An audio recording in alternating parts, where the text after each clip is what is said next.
And now, your forecast first from the CBS team.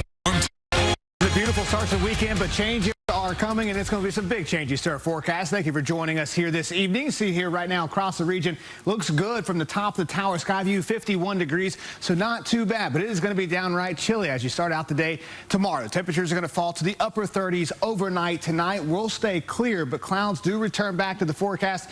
In fact, the chance of rain, not only a chance of rain, but multiple chances of rain in the coming days. This is system number 1 arriving early in the week. System number 2, that comes out of the Gulf of Mexico's a low pressure center. That's by the end of next week. Then guess what? System number 3. When was the last time we had 3 rain chances? It's been a long time. Some more rain out of the Gulf of Mexico into central North Carolina. I got all the details for you coming up right here on CBS 17 News at 11. Now, local news that matters.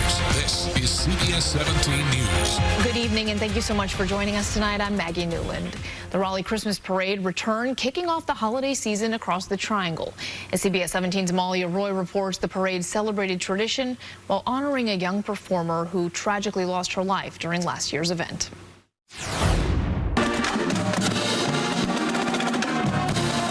Spirits were high at Raleigh's 79th Christmas Parade Saturday morning. Merry Christmas! Marching bands, dancers, and performers all made their way through downtown Raleigh.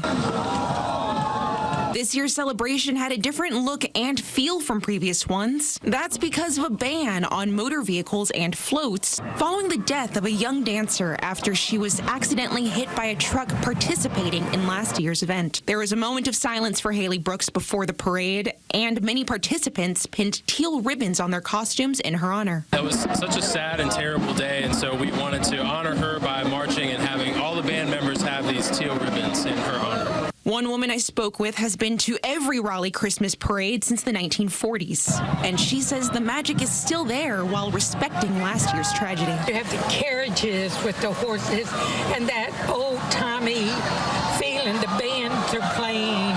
People are happy.